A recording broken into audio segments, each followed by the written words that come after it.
Well, hello, fellow crafters. Janine here, and I am working on another sheet load of cards. Actually, I'm doing this times 3 because I'm making some Mother's Day cards for the ladies at my local nursing home who happen to be moms. So I am going to be using Crafty Owl's December 2023 sheet load of cards sketch because I feel like these long vertical pieces are going to work really well with the pattern paper that I'm working with, that you can see has a lot of imagery that would be good for long vertical pieces. Like this one has the dots and stuff, which they could look fine running this way, but I think their intent was really to be more vertical rather than horizontal. So I just felt like this sketch was going to be really great for it. So I'm going to link Crafty Owl's video below where she goes through the December 2023 sheet load, and where you can get the link to download it. You do have to be a channel member or a channel subscriber in order to download the sheet load. But she'll explain all that in her video, and then it has all of her details. Now, I'm not going to show you the dimensions or really go through that with you. If you would like all the dimensions, then you're going to need to download her sheet load directly from her. But I just wanted to show you in this video some of the mechanics, especially considering that I do have paper that's directional. Now, some of it is not so directional, so it's not going to really matter how you cut it. But for this more directional paper, I wanted to show you. So part of the card sketch is cutting across the bottom, and then the rest of it is cutting across, or is cutting this way. So what you might want to do is look at your paper, and so I could cut across the bottom, but that would cut a lot of the foliage off. So on this particular piece of paper, and I'm sorry, I'm working with Stampin Up 6x6 pattern paper, designer series paper, and the name of this one is Irresistible Blooms. I do believe it's still on available online, and I will link my Stampin Up shop below. I am a demonstrator. I don't really sell a lot, to be honest with you, but if you buy something from me, I'd appreciate it. It'd be great to keep my demonstrator status. I have to have so many sales a quarter, so that would be awesome if you would like to shop with me. If not, I completely understand. So anyway, so I would recommend that you just really pay attention to the directionality of the paper. And so there, like I said, there's that one strip that it shows being cut this way, and then the rest of the strips are being cut this way. So given the amount of foliage in this paper this way, I'm going to make that skinnier cut at the top versus at the bottom. And then I will, as you can see here, I've got all my, this was a piece I miscut, but I'm not going to throw it away. I'm going to just use it and cut banners to put on the inside of the cards. So this was my first, since I am doing this times 3, so this was my first 4 sets, or 4 pieces of pattern paper that go with this sketch. So I'm going to start a different pile for, I forgot to cut it this way, for each set, which it's not really necessary, but I did kind of divide them up based on pattern and colors to kind of keep things, so it wouldn't be like one card would be all pink, or one would be all the greenish blues or yellows. So I wanted to get them where they would be mixed up, and have an even amount of green and blue on every card. So that's just my own quirkiness. So I'm going to keep cutting my paper up, and then I'm going to come back and cut the cardstock up with you. So I'll see you in a little bit. For you, it's going to be instant. For me, it's going to be quite a few minutes.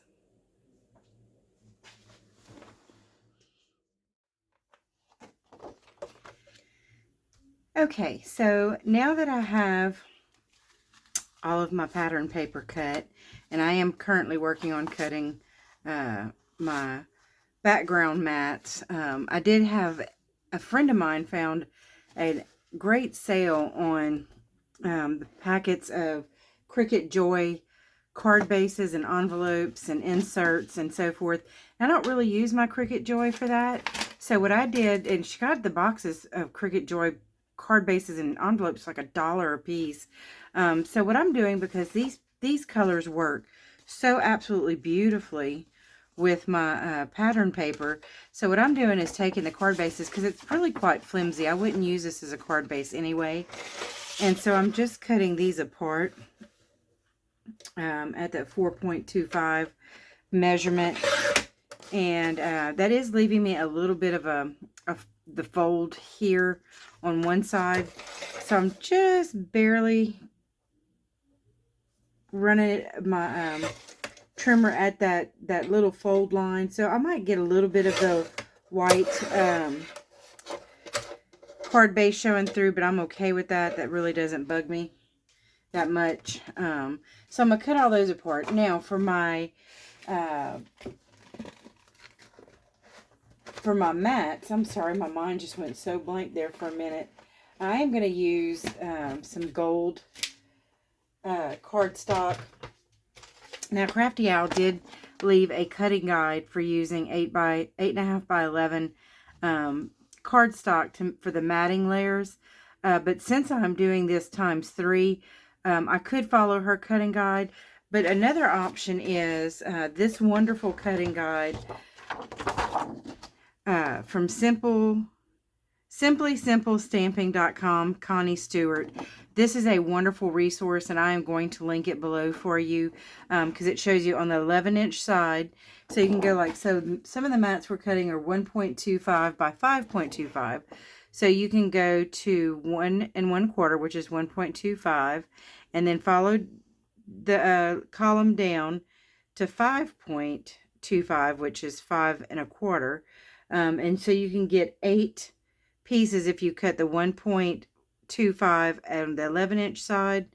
But if you look at going to 5.25 on the 11-inch side and then to 1 1/4, cutting the 5 1/4 on the 11-inch side and the 1 1/4 on the 8.5-inch, or yeah, the 8.5-inch side, you can get 12 out of one sheet of 8.5 by 11 paper. So I'm going to use this guide because I do have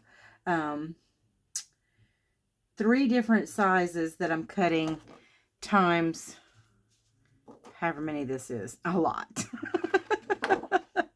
And I am going to be cutting that out of gold cardstock, so which I have a ton of. I just got an order in from Amazon, which is where I get my foil cardstock, because I mostly use it as matting layers. So it just it really doesn't need to be heavyweight or super duper great quality. So on the 11-inch side, we're going to go to 5 1/4.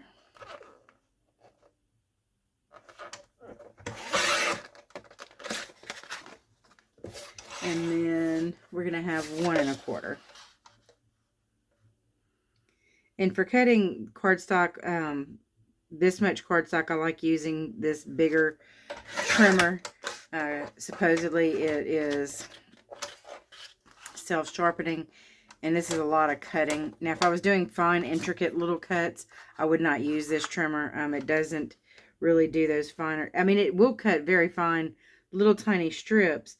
But I find it hard to measure those out on this trimmer. So I prefer using it for cuts that are 1 inch or bigger.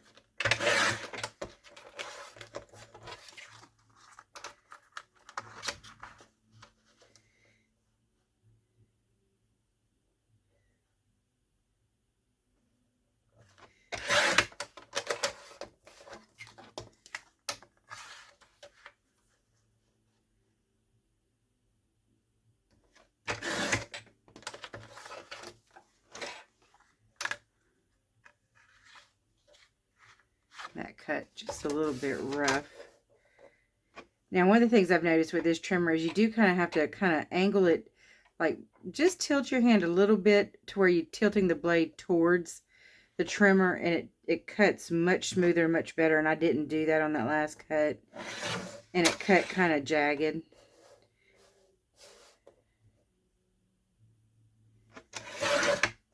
And you see it cut the finest little tiny strip. It can do it, but again, it's so incredibly difficult to measure those tinier cuts out. Like, I would not even try to use this to cut an 1/8 of an inch strip for anything, or even a 1/4 of an inch strip for anything.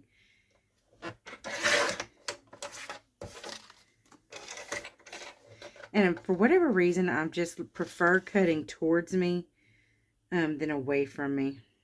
I just find I get a better cut that way. Of course, I think it's probably mostly psychological. I am willing to admit that. So as you can see here, there is a stamp set that goes along with the pattern paper. And those are standalone stamps that are outline stamps that you can color in.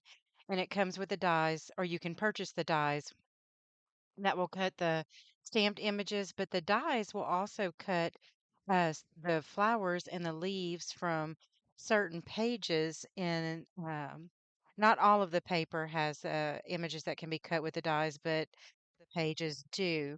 And so that's what I'm going to do just to make my life easier and to make this project go a little quicker since I am cutting so many pieces out. So I'm just pulling out the dies that I need to go with the pattern paper. And then there's also this one standalone die that I just love. I cut it almost exclusively out of gold foil cardstock because it's just really pretty as an accent in that gold foil. But I love it. It's just a great little standalone image to add as an element, design element to cards. And so what I'm going to do is get out all of the dies that go with the pattern paper. 'Cause there's more dies in there that will cut the stamped images, but I'm just going to be using the dies that cut the images directly out of the pattern paper. And so I'm using my Sizzix for this. It's a can't remember the exact name of it, but it's the one that has the bigger platform. And I don't pull it out very often because it is quite large and it does take up a good bit of space on my work surface. But since I'm cutting so many pieces out, it just makes it easier to use this bigger die cutting machine and I can do more at one time and save time. I'm just so incredibly blessed. This was a gift from a friend. She had a friend who was getting into bow making and was using this to cut out those big thick wooden dies, the old timey ones, but they were to cut out for hair bows. Anyway, so her friend decided to stop doing that and gifted her this machine. And she's like, I don't know what to do with this. Do you want it? And I said, yes, I would love it. And I offered to pay her for it, but she gave it to me for free. So I just got super, super lucky. Anyway, so I'm figuring out how to fit everything on the platform at one time. Again, to save time, so I can just cut as many pieces out at once and keep this project cranking and rolling as quickly as possible. So I'm going to fast forward a little bit, just to show you some of the die cutting, and then we'll move on to the assembly next.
Okay, so I have all of the pieces cut out, the matting pieces as well as all of the pattern paper. And remember, I did this times 3, so I've got quite a lot. So what I'm going to do is now I'm going to, before I start assembling the cards, which I do have all of my card bases cut, scored, and folded. So I like to lay the pieces out because you can see from her sketch you're going to have 3 different pieces of pattern paper on every card. So you have to decide. I like to make these decisions up front because I don't like to end up on the last card and have 3 of the exact same pieces or 3 pieces that don't look good together, you know, whatever the case might be. So I like to put everything out. And you also need to decide, kind of like her sketch, she shows like the same pattern paper on 2 pieces. So what I like to do is kind of mix that up and look at it and see if I like it like that or see if I want 3 different pattern papers on it. So I'm going to make those decisions now and then group everything together by card, so to speak.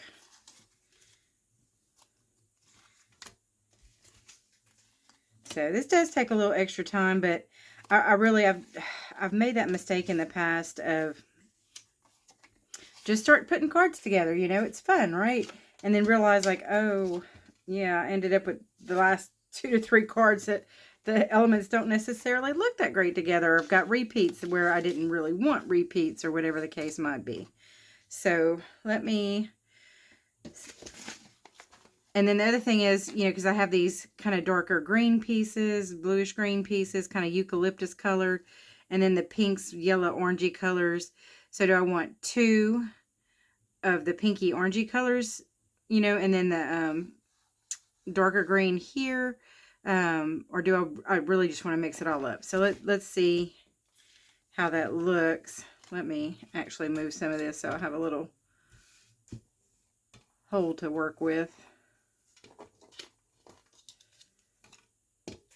Or let me rephrase that. A little space on my desk where we can look at this together. Okay, so we could do this and then say take one of these pieces here. So that does look good. Or let's see, we want to swap out and do 3 separate pieces, which I actually kind of like that a little bit better. I think it's interesting. Okay, and do we want to keep them both in the same tonality in the back? Or do we really want to just change it up and do something different on every card like that? So, okay. I think personally, just for my design aesthetic, I like having the 2 background pieces being different pattern paper, but in the same color tone. So I like this. And then, see, this is a little bit lighter in tone. So I think bringing in a darker piece is nice. Like so. And so let's do that in the opposite. So let's get 2 pieces like that. And then let's say one of these. See, I really like that. I like having the different, now so do I necessarily want 2 leafy patterns next to one another? Maybe not. So you see now we have like one really bold print. Let's see, I might look at this one too and see if we can bring that. Yeah, there we go. Maybe like this. And maybe a different, well, no, I'm going to keep those the same.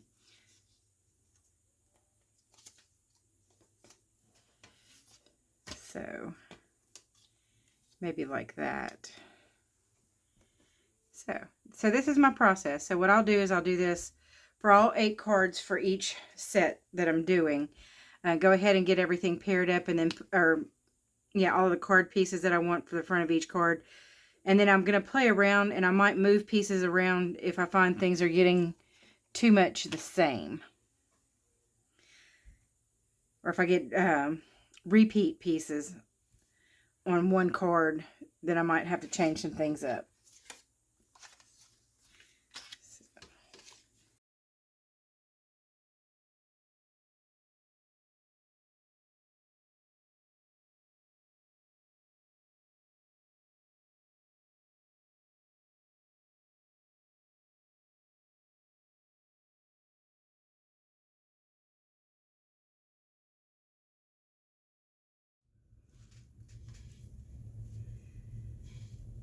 Well, okay, now that we have all of our pieces cut and ready to assemble, I just have one suggestion for you, and it really does matter. When working with gold or any type of foil cardstock that has a high shine to it, I find that liquid glue is problematic. It smears onto the gold foil, which of course takes away from the shine, and then it becomes like a beacon that screams, look at me, I don't look like everything else. So I always use two double-sided tape. So you can use a tape runner like I'm using, or you can just use a roll of double-sided tape, that easy tear tape type situation. That works just as well. Sometimes I have a love-hate relationship with my glue gun. So, I mean my ATG gun, because like I just had to peel a big wad of double-sided tape from this part of it, because sometimes it sticks to that and then just will roll round and round and round it. So after that, I personally do not ever do this really perfect, where you have, I have just a perfect even border all the way around. I've never been good at that, but I'm okay with it. When you look at the finished cards, it's not the first thing you notice. So I'm just not that worried about it. So I'm just going to keep sticking these pieces down. The finishing of the cards really goes quick. All the work is in all the cutting, die cutting, cutting your pattern paper, cutting your card stocks, and so forth. I usually keep a pretty good bit of the cardstock I use for my base, the Nina Solar Classic White, whatever. I don't remember all the terms, but you guys know what I'm talking about. So I just use that nice heavyweight cardstock for my base always. And then I use lighter cardstocks for the card front. So that's a good way to save money too. Put your money in the foundation. And then you can use pattern papers and cardstocks and such. They aren't quite as heavyweight, because they don't need to be when you have a nice heavyweight base.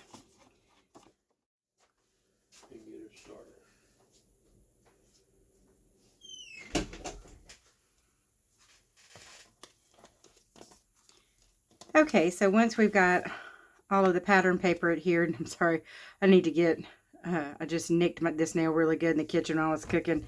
I need to get a manicure, but anyway, so now we're going to lay everything out on to the card base according to Crafty Owl's sketch. And good gosh, I need to clean this work surface. It's terrible. The kids have been in here, and of course they don't ever, my grandchildren, they never clean up behind themselves or think, Grammy might not appreciate if I leave all this sticky mess all over her workspace. But they also know that I'm not going to get real mad about it either. And I love that they want to get in here and create. I love that I get to help fuel that in them, to provide them a place to create and craft. Makes me very happy. Okay, so this is where things get, I'm not going to say tricky, but you got to pay a little attention to what you're doing. So, just for me, so I have the lighter and the darker colored flowers. I wouldn't want to put the lighter color over a lighter color and dark over dark. I feel like it looks better if you mix those values up and have the light against the dark and the darker against the lighter. Just my opinion, but when you're making your card, you do what makes you happy. So again, you see the darker over light, the lighter over dark. Just plays nice in my opinion. And then to just mix it up a little bit, could even place something like that there. Or you put it over here with this one like that. And some of them, I even did it like so. Give or take. So that's what I like to do before I adhere everything. I like to lay it out and take a look at it and see if I like it. And I'm just not liking that right there for some reason. I don't like it there either. I think I'm going to go back over here where we started. Maybe right about there. Okay, and now for this part I do use glue, because it does give me a little wiggle room. I just try not to go overboard with it. And I like to leave these pieces in place to make sure I'm getting my placement exactly where I want it.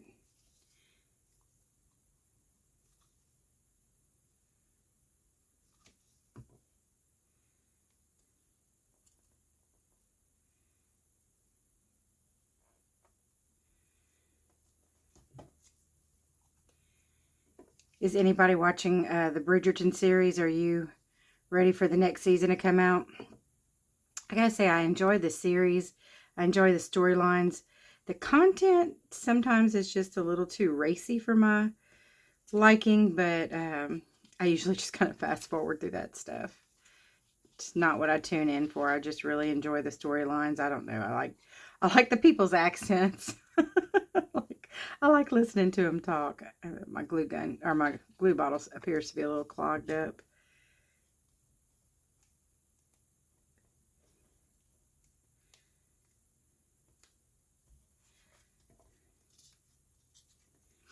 But anyway, so do you watch the Bridgerton series?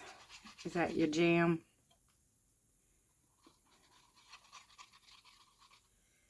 If not, what are you Netflixing these days? Is that still a thing? Is everybody still Netflixing?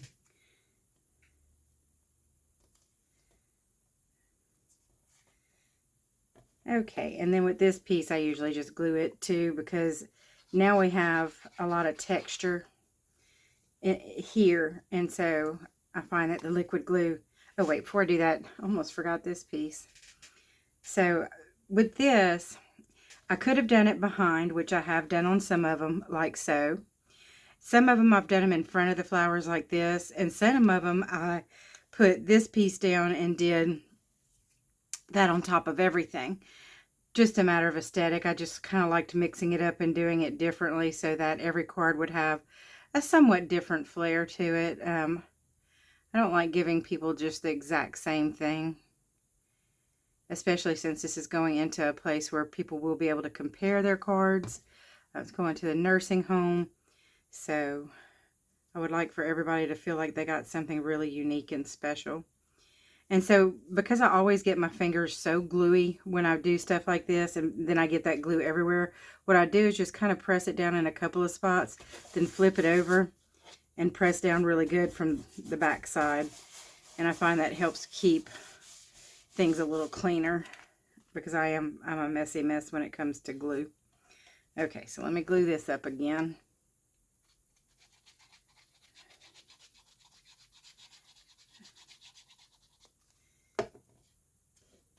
Alrighty.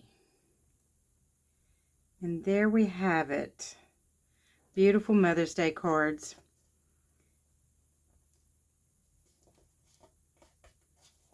And I love them. I just think they're beautiful. This is one of my favorite pattern papers that Stampin' Up! Ever came out with. I just adore it. Look, there's a glue there. Oh, I got to put this on the card base. I only thought I was done.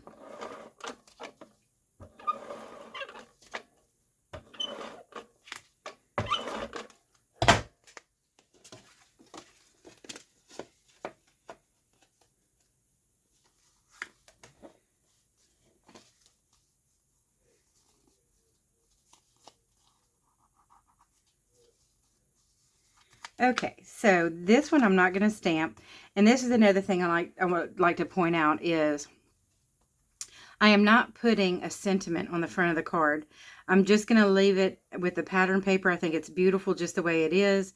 And then this way, if I want to use it for a birthday card, because I did make enough for the nursing home, but I did have a few extra.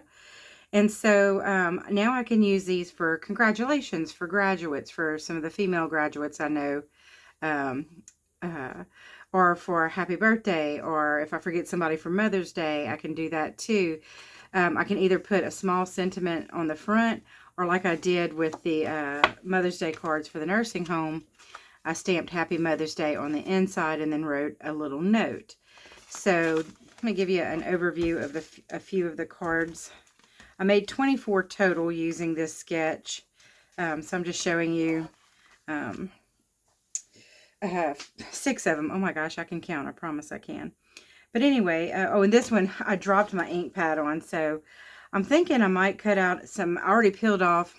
It got all over the leaves and it got all over the flowers. So I already peeled off some of the flowers. I think I'm going to just glue some leaves right on top of these, which will just give them a little dimension, and then just put some flowers here. The only thing I haven't figured out yet how I might be able to fix is this corner. About the only thing I can think of is to maybe mask off this part of the card and then come in with a blending brush and just kind of blend around the edges to even it out. So that might be a way I fix that one. But anyway, so these are my beautiful Mother's Day cards I made for the beautiful ladies at the nursing home. Thank you so much for watching. Take care now. Bye.